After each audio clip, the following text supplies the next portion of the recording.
তবে একটা কথা মনে করে রাখবেন যে যে ব্যক্তি অযথা বসে থাকে, আমি জানি আমাকে গালিগালাজ করে অনেকজন, আমি যখন সালাতের জন্য আমরা যাই সাইড থেকে শুনিরও খারাপ লাগে, সমস্যা নেই আলহামদুলিল্লাহ গালি দেন। ও একটাবার ভাবে না যে আমার ভালোর কারণে কি বুলবুল গিয়ে বলে না বুলবুলের ভালোর জন্য? বলেন তো। আমি দেখি অযথা আপনি মাচানে বসে থাকেন, আমি এমনিতেই বসে থাকেন, কোনো কারণই নাই। আপনি একটা নিজের বিবেককে জিজ্ঞাসা করলো, প্রশ্ন করুন তো, ওখানে যখন আপনি বসে থাকেন, আপনাকে আমি নিষেধ করিনি তো দোকানে বসে খেতে নিষেধ করিনি, আপনি যান, ওর মধ্যে আপনার রুজি আছে, হারাম কাজে আমি যেতে বলিনি, আপনি যান খান। সালাতের যখন সময় হয়ে গেল, আচ্ছা বলেন তো আপনি মাগরিব ওয়াক্তে কি কাজ করেন, কি এমন কাজে লুটেন বলেন তো? অযথা আপনি আমি দেখছি বসেই থাকেন, হয় ফোন টিপেন, অযথা গল্প করেন, না আড্ডা ঠোকেন। এই সময়টুকু তো আপনি সালাত এসে পাপ থেকে বিরত থাকতে পারতেন না? পারতেন না? আপনার এতই জ্ঞান দুনিয়ার ক্ষেত্রে, আপনি পৃথিবীর সব বুঝেন। আমি দেখেছি কিছু বললে আপনি দুনিয়ার সব বুঝেন, বলে আমি সবই জানি। তো তুমি জানো তো তুমি যাও না কেন? আমাকে বলো তো।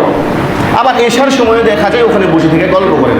আচ্ছা ফজরের সময় আপনি কাজে যান, অন্তত ফজর মাগরিব এশা এই 3 সময়টা আসতে পারলেন। আমি বললাম না যে আপনি দুনিয়ার সমস্ত কিছু বুঝেন, কিছু বললে তার উক্তি দিয়ে তার উপর দিয়ে কি কথা বলা যায় এটাও বলতে পারেন, অথচ বসে থেকে সালাতে আসেন না। তাহলে বলুন এক চাইতে দুঃখজনক বিষয় কি?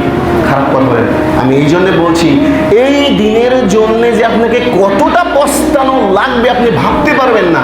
আমি বলিনি যে আল্লাহ মনে হয় কোরআনের আয়াতগুলান এই মাত্র মানুষকে দেখে নাজিল করলো। কেন দেখুন, সূরা আম্বিয়ার মধ্যে আল্লাহ রাব্বুল আলামিন বলছেন যে ইখতারাবা লিন-নাসি হিসাবুহুম ওয়া হুম ফি গাফলাতিন মুরিদুন। আল্লাহ বলছেন যে মানুষের হিসাব নিকাশের সময় একদম নিকটবর্তী, মানে ফুরিয়ে আসছে সময়, অথচ মানুষ বেখবর হিসাবে থাকে। মানুষ ভাবে না যে আমি মৃত্যুবরণ করবো। তারপরে আয়াতে বলছেন মায়াতিহিম মিন যিকরি মির রাব্বিহিম মুহদাসিন ইল্লা আস্তামুহু ওয়া হুম ইয়ালআবুন। যখন তাদের কাছে কোনো মানুষ উপদেশ নিয়ে যায়, আল্লাহর পক্ষ থেকে ভালো কথা নিয়ে যায়, তখন তারা কথার ছলে বা খেলার ছলে গ্রহণ করে। আমি দেখেছি আসলে গ্রহণ করে। ওই আয়াতটা তখন আমার মনে পড়ে, যখন বলা হয় যে আপনি আসেন, বলে যাও যাবো না। কেউ বা মানে এমনভাবে কথার ছেলে গ্রহণ করে, মানে কানই দেয় না, বলা সে শুধু হাসে। আল্লাহ রাব্বুল আলামিন এই জন্য বলছেন যে অথচ সে জানে না তার অবস্থা কি ভয়াবহ হয়ে যাবে। মানে এই আয়াতগুলান মনে বলে সত্যি কথা ওয়াল্লাহে, আপনি যখন পড়বেন মনে হয় আল্লাহ এই মাত্র আপনার জন্য নাজিল করেছে আয়াতগুলান। এত মানে সুন্দর কোরআনটা যে আসলে একটা সারগর্ভ এখন বুঝতে পারে। আল্লাহ রাব্বুল আলামিন যে কোনো কথার ক্ষেত্রে বলছেন যে যেই ব্যক্তি অন্যায় করতে করতে একদম উচ্চ শিখরে পৌঁছে যাবে, দেখবে যে তোমরা কিছুদিন পর তার রাজত্বকাল শেষ হয়ে গেছে।